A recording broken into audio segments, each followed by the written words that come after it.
मित्रों, राहु और केतु राशि परिवर्तन करने जा रहे हैं। राहु वृष राशि में जा रहे हैं और केतु वृश्चिक राशि में जा रहे हैं। अगले 1.5 सालों तक हमारी राशियों का क्या फल होगा हमारे ऊपर, हम किन बातों से बचें, किन बातों के लिए खुश हों और क्या उपाय करें, तो ये आज मैं सभी राशियों का राशिफल इस वीडियो में बताऊंगा। कृपया वीडियो अंत तक ज़रूर देखिए।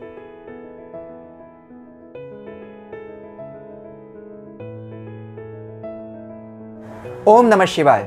मैं अंशुमान अपने चैनल में आप सभी दोस्तों का स्वागत करता हूं। कृपया हमारे चैनल को सब्सक्राइब कीजिए और सब्सक्रिप्शन बटन के साथ लगी घंटी को ज़रूर दबा दीजिए।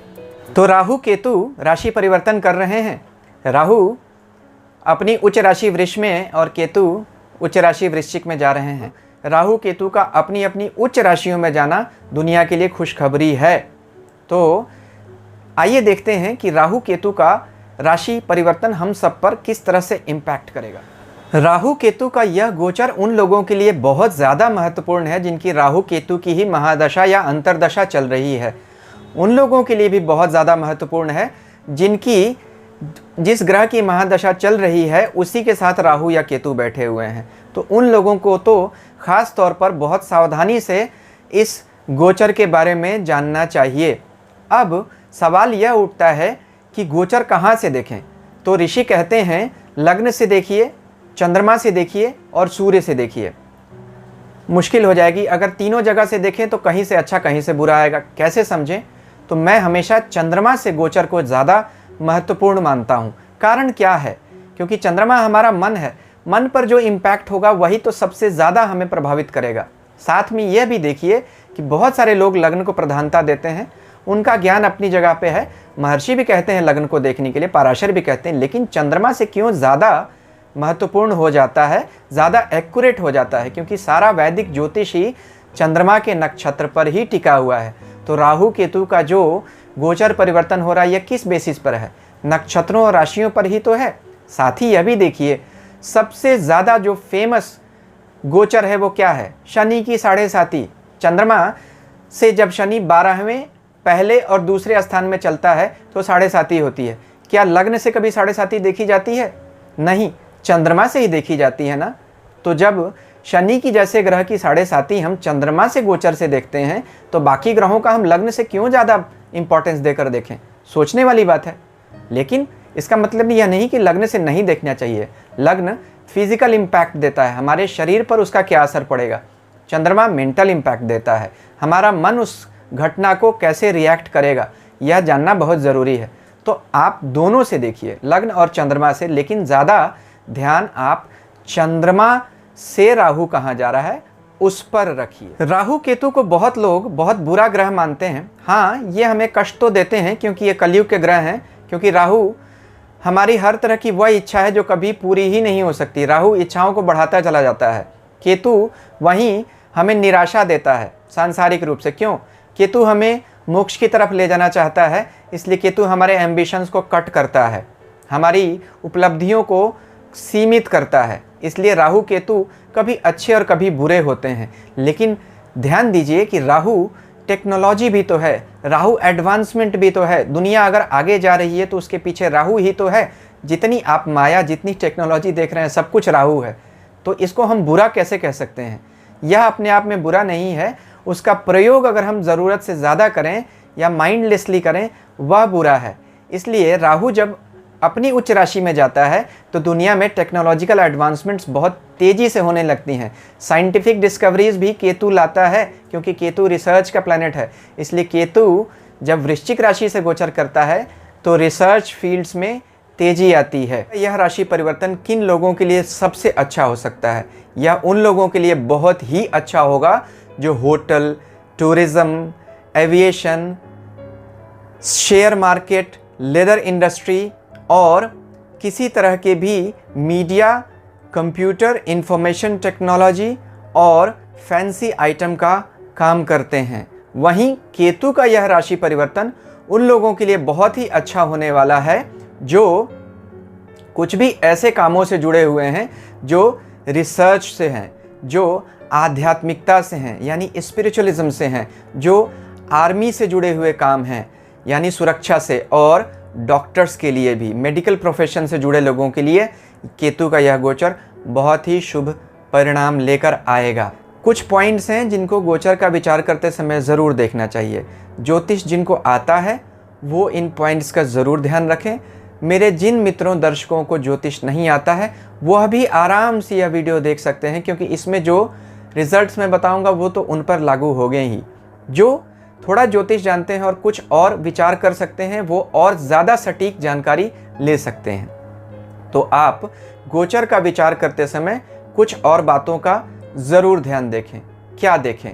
पहला पॉइंट, राहु केतु अपने नेटल पोजीशन से कहाँ गोचर कर रहे हैं, यानी कि जन्म कुंडली में जहाँ राहु केतु बैठे हैं उस जगह से कहाँ जा रहे हैं। अगर केंद्र या त्रिकोण यानी 1, 4, 5, 7, 9, 10 इन स्थितियों में जाते हैं तो यह गोचर अच्छा गोचर माना जाएगा राहु केतु का।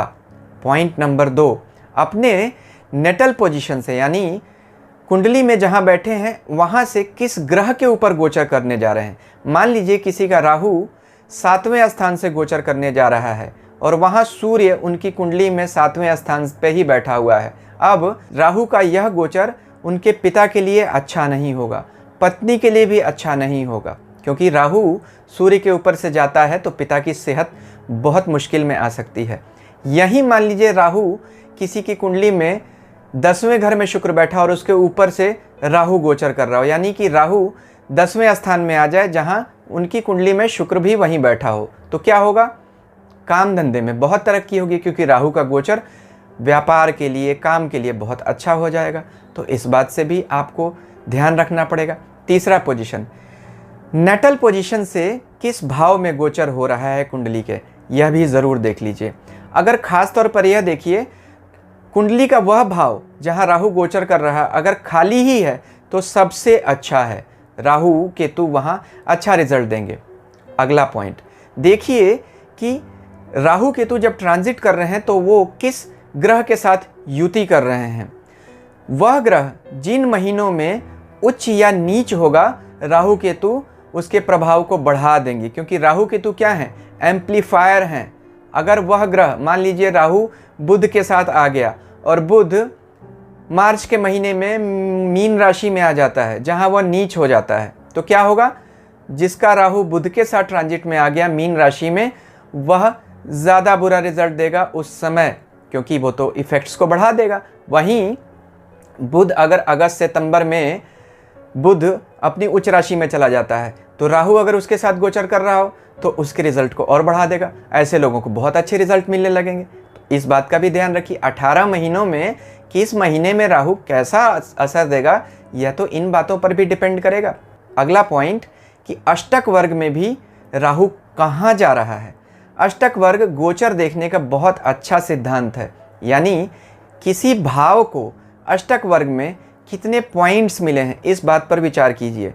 अगर अष्टक वर्ग में किसी भाव को, जैसे 10वें भाव को मान लीजिए 26 से ज़्यादा पॉइंट मिले हैं तो यह बहुत स्ट्रांग हो जाएगा। अब अगर राहु वहाँ 10वें भाव से गोचर करे तो अच्छा रिजल्ट देगा। वहीं मान लीजिए अष्टक वर्ग में उसको 20 पॉइंट मिले हों तो राहु अच्छे भाव से गोचर करने के बावजूद भी अच्छा रिजल्ट नहीं दे सकता, क्योंकि अष्टक वर्ग में वो भाव कमज़ोर है।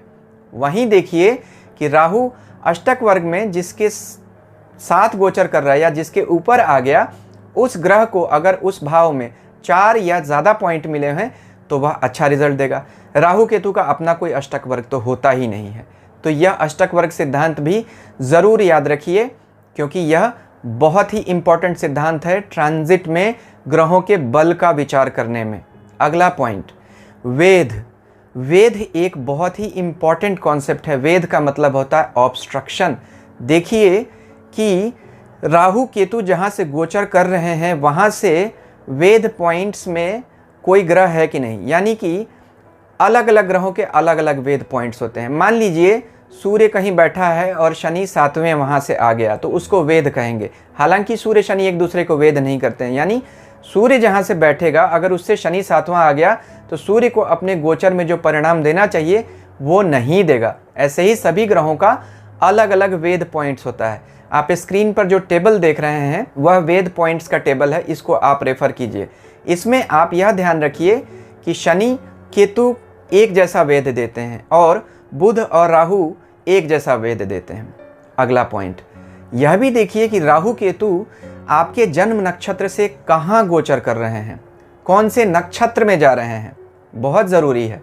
जन्म नक्षत्र यानी चंद्रमा जिस नक्षत्र में बैठा हो वह नक्षत्र जन्म नक्षत्र होता है। उससे दूसरा नक्षत्र क्या होता है? संपत्ति, संपत्ति यानी धन देने वाला। तीसरा नक्षत्र विपत, चौथा नक्षत्र क्षेम यानी सुख, पांचवा नक्षत्र प्रत्यत यानी ऑब्स्ट्रक्शन, छठा नक्षत्र साधन यानी अचीवमेंट, सातवां नक्षत्र निधन, आठवां मैत्री, नवां परम मैत्री, 10वां कर्म, 19वां आधान, 23वां वैनाशिक। तो इन नक्षत्रों पर ध्यान दीजिए। अगर आप ज्योतिष जानते हैं अपने चंद्रमा से राहु केतु के नक्षत्रों को गिन लीजिए, राहु किस नक्षत्र में गोचर कर रहा है। अब ध्यान दीजिए 18 महीने में राहु जब इन राशि से गुजरेगा और केतु तो अलग अलग नक्षत्रों से भी गुजरेगा। तो इस बात का भी ध्यान देखिए, अपने चंद्रमा से गिनिए उन नक्षत्रों को, तो आपको समझ में आ जाएगा कि ये नक्षत्र क्या करेंगे। अगला पॉइंट देखिए कि राहु और केतु पर किन ग्रहों की दृष्टि है। यह दृष्टि भी बदलाव ला देगी राहु केतु के फल में। जैसे अगर गुरु की दृष्टि हो गई तो राहु केतु अच्छा रिजल्ट देने लगेंगे, अगर वहीं शनि की दृष्टि आ गई तो राहु केतु का रिजल्ट बुरा हो जाएगा। अगला पॉइंट देखिए, गोचर में अलग अलग समय पर ग्रह अलग अलग रिजल्ट देते हैं, यानी कोई भी राशि 0 डिग्री से 30 डिग्री तक चलती है। कौन से ग्रह किस राशि के हिस्से में ज़्यादा एक्टिवेट हो जाते हैं इस पर भी ध्यान दीजिए। सूर्य और मंगल किसी भी राशि के पहले 10 डिग्री में अपना रिजल्ट देने लगते हैं। गुरु और शुक्र 10 डिग्री से 20 डिग्री के बीच में रिजल्ट देते हैं। चंद्रमा और शनि राशि के 20 डिग्री से 30 डिग्री में अपना रिजल्ट देते हैं। वहीं बुध, केतु और राहु पूरे ट्रांजिट में अपना रिजल्ट देते हैं, यानी 0 डिग्री से 30 डिग्री तक। तो राहु केतु आपको 0 डिग्री से 30 डिग्री तक समान रूप से एक्टिवेटेड चलते हैं, इस बात का ध्यान रखिए। अब ये पूरे 10 पॉइंट हैं जिनको आपको ध्यान रखना बहुत ज़रूरी है। इन पॉइंट्स पर विचार करने के बाद हम देखते हैं कि अलग अलग राशियों में राहु केतु क्या रिजल्ट देंगे। तो अब देखते हैं कि मेष राशि वालों को राहु और केतु क्या रिजल्ट देने वाले हैं। एरीज साइन, मेष राशि। देखिए मेष राशि के लिए राहु का गोचर उनके दूसरे भाव से होने वाला है। दूसरा भाव किन चीज़ों को डिनोट करता है? दूसरा भाव धन का भाव है, दूसरा भाव कुटुंब और परिवार का भाव है, वाणी स्थान है, धर्म स्थान है। राहु का इस स्थान से गोचर पैसे के लिए तो ठीक है, क्योंकि राहु दूसरे घर में उच्च का होता है तो पैसे तो देता है, लेकिन समस्या ये हो सकती है कि आपकी वाणी तीखी हो सकती है, धर्म से मन भटक सकता है, परिवार वालों से, कुटुंब से कुछ विरोध भी हो सकता है। हालांकि यह भी संभावना है कि आप अपने परिवार के ही किसी व्यक्ति के साथ मिलकर कुछ बिजनेस शुरू कर सकते हैं। तो यह राहु का गोचर आपके लिए अच्छा है। वहीं देखिए मेष राशि के लिए केतु का गोचर उनके 8वें स्थान से हो रहा है। 8वां स्थान गुप्त स्थान है, यह रंध्र भाव भी कहा गया, कुआं, गुप्त स्थान। तो केतु तो है ही मिस्टिसिज्म का प्लैनेट, केतु को तो रहस्यमय ग्रह कहा गया, dark half of the moon, जो दिखता नहीं है। केतु को छुपना बहुत पसंद है, केतु को आध्यात्मिकता बहुत पसंद है।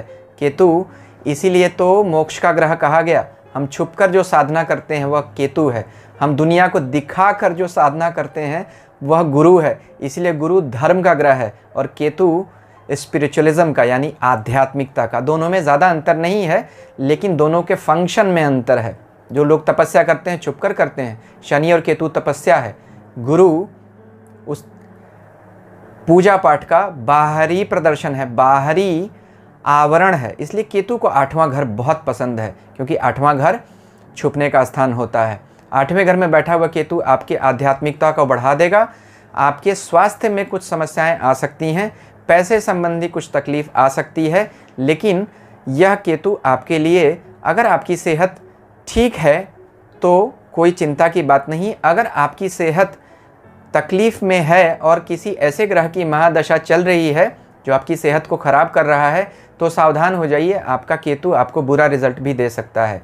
लेकिन 8वें घर से केतु का गोचर बुरा नहीं है। वृष राशि वालों के लिए तो राहु महाराज लग्न से ही गोचर करेंगे, लग्न पे भी राहु का गोचर, और साथ ही साथ वृष राशि में यानी अपनी उच्च राशि में। क्या बात है, वृष राशि वालों के लिए यह गोचर बहुत ही अच्छा परिणाम देगा, क्योंकि राहु लग्न में दिखावे को, आडंबर को, प्रॉस्पेरिटी को, हमारे विकास को बहुत बढ़ावा देता है। यह राहु आपके काम धंधे के लिए, दुनिया में नाम सम्मान के लिए बहुत ही अच्छा है। सिर्फ राहु जब लग्न पे आता है तो एक चिंता की बात होती है, व्यक्ति में कन्फ्यूज़न बढ़ जाता है। कन्फ्यूज़न से बच के रहिए, तो राहु आपको बहुत ऊपर ले जाएगा, क्योंकि लग्न में अपनी उच्च राशि में बैठा हुआ राहु, इससे ज़्यादा तो कोई ग्रह कुछ दे ही नहीं सकता। अगर हम सांसारिक चीज़ों की बात करें तो डिप्लोमेसी बढ़ जाएगी, कूटनीति से आप अपने काम निकालने में सफल होंगे। हाथी के दांत खाने के और दिखाने के और ऐसा राहु के बारे में ज़रूर कहा जा सकता है। इसीलिए तो राहु डिप्लोमेसी यानी कूटनीति का कारक है। देखिए, ध्यान दीजिए, हाथी को राहु का ही एनिमल कहा गया ज्योतिष में, तो यह भी इंटरेस्टिंग बात है। केतु का वृष राशि वालों के लिए 7वें भाव से गोचर होगा। 7वां भाव पत्नी स्थान है, बिजनेस का स्थान है, यानी हर तरह की पार्टनरशिप, चाहे वो लाइफ पार्टनर हो या बिजनेस पार्टनर हो। कभी कभी विदेश यात्रा भी देखते हैं 7वें स्थान से। तो 7वां स्थान में जब केतु जाएगा तो यह कुछ समस्याएं आपको बिजनेस और पत्नी से जुड़ी हुई दे सकता है, कुछ चिंताएं आ सकती हैं। पब्लिक डीलिंग में सावधान रहिए, कुछ धोखे मिलने के या अचानक कोई ऐसी समस्या उठकर खड़ी हो सकती है जो आपने बिल्कुल नहीं सोची होगी, खास तौर पर व्यापार के सिलसिले में। हालांकि राहु कंट्रोल करेगा, बट केतु का भी आपको ध्यान रखना ज़रूरी है। अगर ऐसा राहु और केतु आपको कोई भी समस्या दे रहा हो वृष राशि वालों को, तो ऐसे लोगों को अपने सर के ऊपर से एक नारियल 7 बार एंटी क्लॉकवाइज घुमाएं और बहते हुए पानी में छोड़ दें, तो यह राहु केतु के बुरे प्रभावों को भी दूर रखेगा। मिथुन राशि के लिए, मिथुन राशि के लिए देखिए, राहु महाराज 12वें भाव से गोचर कर रहे हैं। व्यय का भाव है, विदेश का भाव है, चिंता का भाव है और समाधि का भी भाव है। अब राहु समाधि तो जल्दी किसी को दे नहीं सकता है, वो तो केतु का काम है। तो राहु विदेश से व्यापार के लिए बहुत अच्छा है। विदेश जो लोग जाना चाहते हैं, चाहे व्यापार या नौकरी या पढ़ने के सिलसिले में, या जो फॉरेन सेटलमेंट के लिए ट्राई कर रहे हैं, उनके लिए यह राहु बहुत अच्छा है। विदेश ले जाके सेटल कर देगा। बाकी मामलों के लिए खर्चे बढ़ा देगा, चिंताएं बढ़ा देगा, रात की नींद उड़ा देगा। तो सतर्क रहिए। केतु का 6ठे भाव से मिथुन राशि वालों के लिए गोचर अच्छा है। 6ठा केतु अमूमन हर तरह के रोग, शत्रु और बीमारी को दूर कर देता है, क्योंकि 6ठे भाव से किसी भी पाप ग्रह का गोचर व्यक्ति के लिए अच्छा होता है। लेकिन अगर आपका केतु कहीं अच्छा नहीं है, तो यह केतु आपको मित्र और शत्रु पहचानने में बड़ी समस्या दे देगा। बीमारी भी कोई अचानक से उठ के सामने आकर खड़ी हो सकती है। तो इस बात का ध्यान रखिए। अपनी कुंडली का भी ज़रूर आकलन होना चाहिए आपको कि कौन सी महादशा अंतरदशा चल रही है, उसका भी ध्यान रखना पड़ेगा। कर्क राशि वालों के लिए देखिए, कर्क राशि वालों के लिए तो समय बहुत ही ज़्यादा अच्छा है। कर्क राशि वालों के लिए इससे ज़्यादा अच्छा समय पैसे कमाने के लिए नहीं हो सकता, क्योंकि महर्षि पराशर कहते हैं कि 11वें भाव में राहु से ज़्यादा पैसा कोई भी ग्रह नहीं दे सकता। राहु जब देने पे आए तो कलयुग में इतना कुछ दे सकता है जो कोई दूसरा ग्रह सोच भी नहीं सकता। तो राहु का 11वें भाव से गोचर पैसे के लिए अच्छा है, मित्रों के लिए अच्छा है, क्योंकि राहु मित्रों को भी दिखाता है 11वें भाव में। 11वां भाव मित्रों का है, हमारे सर्कल का है, सोशल सर्कल का है। मित्रों से सहयोग मिलेगा आपको। बड़े भाई का भी है, बड़े भाई से भी सहयोग मिल सकता है। हर तरह से काम आपकी इच्छा पूर्ति होगी। राहु आपको दुनिया में ऊंचा लेके जाएगा इन 18 महीनों में। केतु का गोचर 5वें भाव से होगा कर्क राशि वालों के लिए। 5वें भाव में केतु का गोचर अच्छा माना जाता है, क्योंकि केतु धर्म त्रिकोण में अच्छा रिजल्ट देता है। यानी कुंडली का पहला, 5वां और 9वां भाव धर्म त्रिकोण है। तो यह 5वां भाव तो हमारे इष्ट देवता को भी दिखाता है, मंत्र शक्ति को भी दिखाता है, विद्या को दिखाता है, पूर्व जन्म के पुण्य दिखाता है। केतु यही सब तो चाहता है। केतु को इसलिए 5वां स्थान बहुत पसंद है। अच्छा रिजल्ट देगा, लेकिन अचानक से कोई निर्णय लेने से बचें, क्योंकि केतु हमारी बुद्धि में एलिमेंट ऑफ सरप्राइज डालने में यकीन रखता है, यानी बिना सोचे समझे कोई किया हुआ काम, यह सब केतु के डोमेन में आते हैं। तो ऐसा कोई भी सरप्राइज ना होइए, ना दूसरों को सरप्राइज कीजिए। सिंह राशि वालों के लिए, सिंह राशि वालों के लिए यह गोचर कहाँ से होगा? सिंह राशि वालों के लिए तो यह गोचर उनके 10वें स्थान से हो रहा है। 10वें स्थान से भी राहु का गोचर बहुत अच्छा माना जाता है। लेकिन ये याद रखिए कि सिंह राशि सूर्य की राशि है, जिससे राहु की कोई दोस्ती तो है नहीं। फिर भी सिंह राशि वालों के लिए राहु से 10वां गोचर अच्छा ही रिजल्ट देगा। 10वें घर में बैठा हुआ राहु आदमी को विश्व विजयी बनाता है। सारे राजनेताओं के लिए बड़ी खुशखबरी है, सारे सरकारी अधिकारियों के लिए, जो लोग भी ब्रोकरेज का काम करते हैं, लाइजनिंग का काम करते हैं, शेयर मार्केट का काम करते हैं, टेक्नोलॉजी फील्ड में हैं, उनको ऐसा राहु राजा बना देगा। बहुत अच्छा समय है राहु का गोचर 10वें से सिंह राशि वालों के लिए। वहीं सिंह राशि के लिए चौथे भाव से केतु का गोचर होगा। यह गोचर उनके लिए अच्छा नहीं है। चौथा घर माँ होता है, मन होता है, मातृभूमि भी होता है। तो घर से दूर जाने के योग बनेंगे, ट्रांसफ़र भी हो सकता है, माँ की सेहत को लेकर चिंता हो सकती है, मन में उलझनें बढ़ सकती हैं।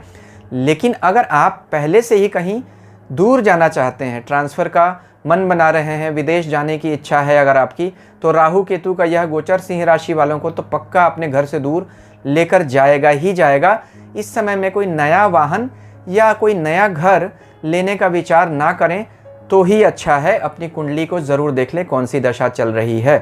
कन्या राशि वालों के लिए यह गोचर उनके 9वें और तीसरे स्थान से होगा, यानी कि कन्या राशि के लिए राहु 9वें स्थान में होगा और केतु तीसरे स्थान में।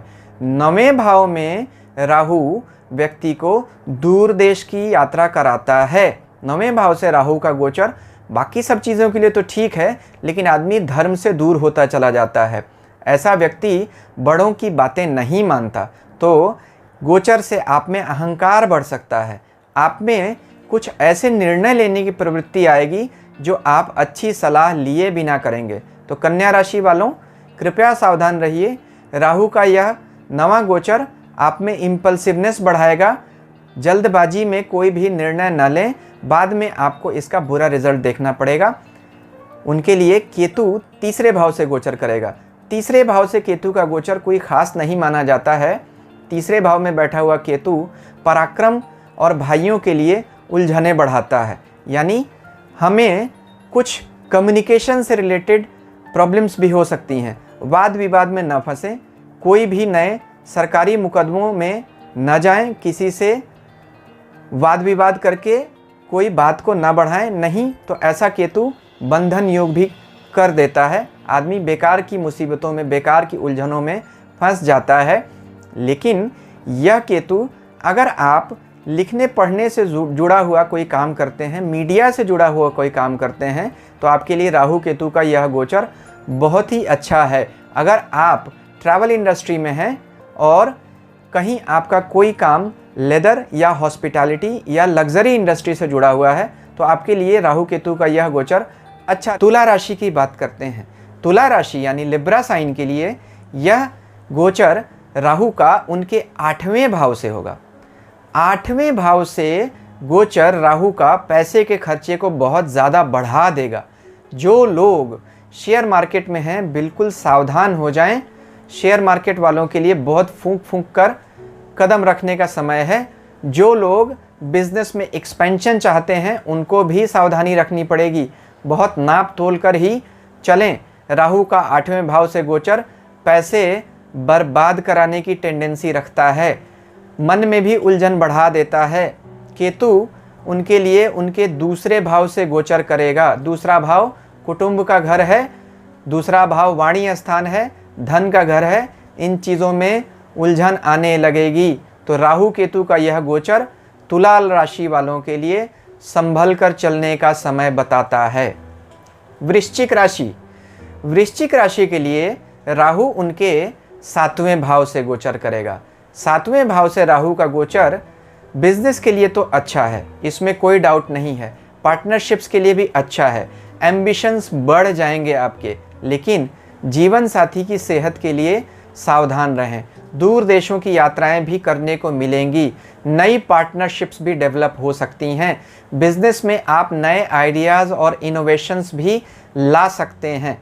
यह इन्वेंटर्स के लिए, एक्सप्लोरर्स के लिए, रिसर्चर्स के लिए बहुत अच्छा समय है।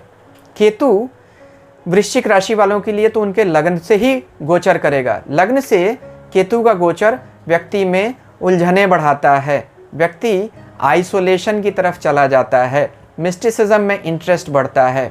लोग जो रिसर्च से जुड़े हुए हैं, जो लोग किसी धर्म के कार्य से जुड़े हुए हैं, उनके लिए बहुत अच्छा है। लग्न में जिसका केतु होता है, वह लोग अगर एक काम तय कर लें कि हमें ये करना है और उस पर दृढ़ रूप से चलने लगें, तो उनको केतु बहुत ही अच्छा रिजल्ट देता है। इस बात का ध्यान रखें, नहीं तो केतु भटकाव का ग्रह है। केतु भटकाता रहता है, किसी भी काम में मन और तन एक साथ लगने नहीं देता। इस बात का ध्यान रखें। अगर हम धनु राशि की बात करें तो धनु राशि के लिए राहु का गोचर उनके छठे भाव से होगा। छठे भाव से राहु का गोचर बहुत अच्छा माना जाता है। क्यों? राहु छठे भाव में रोग, शत्रु और ऋण का नाश कर देता है। छठा भाव होता ही है डेट्स, डिजीज, एनिमीज। तो सारे पाप ग्रह जब छठे भाव में से गुजरते हैं तो हमें रोग, शत्रु और ऋण से मुक्ति दिला देते हैं। तो बहुत बढ़िया है, पुराने कर्जे उतर जाएंगे। पुरानी कोई बीमारी चल रही है, उससे भी आपको राहत मिलेगी। दुश्मनों का सफाया हो जाएगा। अच्छा समय है। छठा घर नौकरी का भी स्थान है, तो नौकरी में विदेश जाने के भी मौके मिल सकते हैं। फॉरेन पोस्टिंग्स के मौके आ सकते हैं। जो लोग पीआर के लिए अप्लाई कर रहे हैं, बाहर के लिए परमानेंट रेजिडेंसी, उनके लिए भी अच्छा समय है। धनु राशि वालों के लिए केतु का गोचर उनके 12वें स्थान से होगा। 12वां घर केतु को बहुत ही प्रिय है। क्यों? क्योंकि केतु है ही मुक्ति का प्लैनेट। 12वां घर मोक्ष स्थान कहा गया, नींद का स्थान कहा गया, तपस्या का घर, गूढ़ विद्या का घर। केतु इन्हीं सब चीज़ों को रिप्रेजेंट करता है। केतु का 12वें स्थान से गोचर व्यक्ति को शांति प्रदान करेगा, मन में उत्साह बढ़ेगा, मन में ज्ञान का प्रकाश भी आएगा। खर्चे कम हो सकते हैं क्योंकि 12वें घर में बैठा हुआ केतु आदमी में, अच्छा केतु की मैं बात कर रहा हूँ, सोच समझकर और धार्मिक कार्यों में खर्च करने की, पुण्य कार्यों में खर्च करने की प्रवृत्ति देता है। तो धनु राशि वालों के लिए यह गोचर अच्छा होगा। मकर राशि, मकर राशि के लिए राहु 5वें भाव से गोचर करेगा। 5वें भाव से गोचर राहु उच्च राशि में बैठा हुआ, जो लोग शेयर का काम कर रहे हैं उनके लिए अच्छा है। जो लोग किसी तरह के स्पेकुलेशन से जुड़े हुए हैं उनके लिए भी अच्छा है। जो लोग किसी तरह के हायर एजुकेशन के लिए जाना चाहते हैं उनके लिए भी बहुत बढ़िया है। तो राहु उन सब लोगों को 5वें घर से अच्छा रिजल्ट देगा। यहीं केतु मकर राशि वालों के लिए उनके 11वें स्थान से गुजरेगा।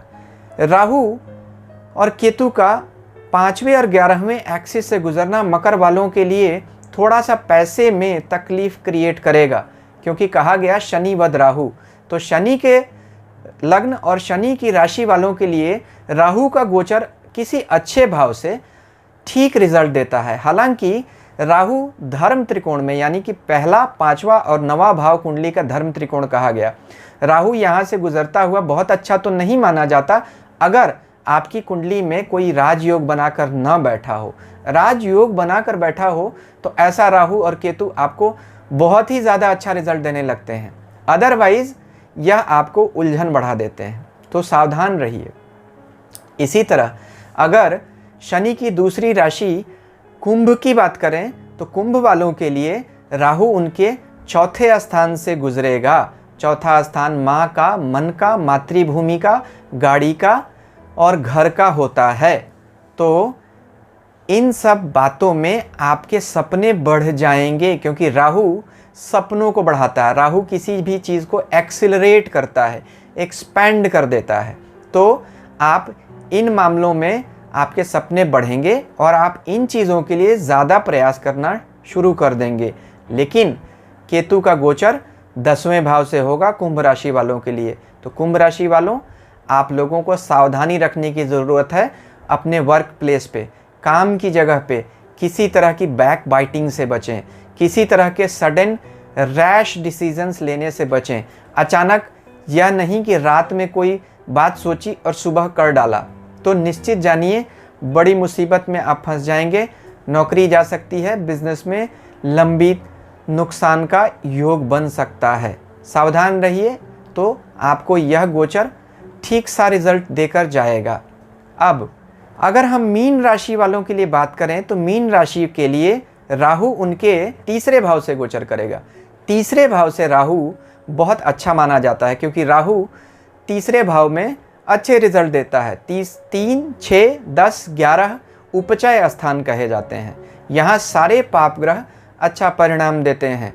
राहु खास तौर पर तीसरे भाव में अच्छा होता है, क्योंकि राहु बड़ा ही पराक्रमी ग्रह है। राहु जो ठान लेता है वो करके रहता है। तीसरा घर भी तो पराक्रम और साहस का ही घर है। तो मीन राशि वालों के लिए तीसरा राहु अच्छा रिजल्ट देगा। राहु खासतौर पर लाइजनिंग का, मीडिया का, कम्युनिकेशन का, ब्रोकरेज का, इन्हीं चीज़ों का प्लैनेट है और तीसरा भाव भी यही काम दिखाता है। तो इन कामों से जो लोग जुड़े हुए हैं उनको तो ख़ास तौर पर बहुत फ़ायदा होगा।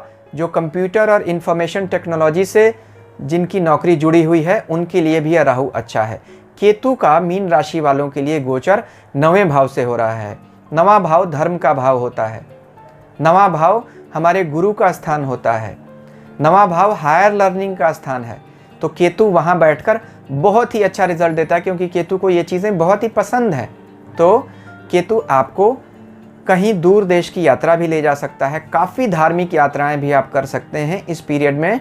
ट्रैवल तो आपके बहुत होंगे। राहु जहां छोटी छोटी यात्राएं देगा, वहीं केतु लंबी यात्राएं देगा। तो मीन राशि वालों के लिए तो घूमने फिरने का समय आ चुका है और अचीवमेंट्स का समय है। ईश्वर हम सबका कल्याण करें। शांति ओम।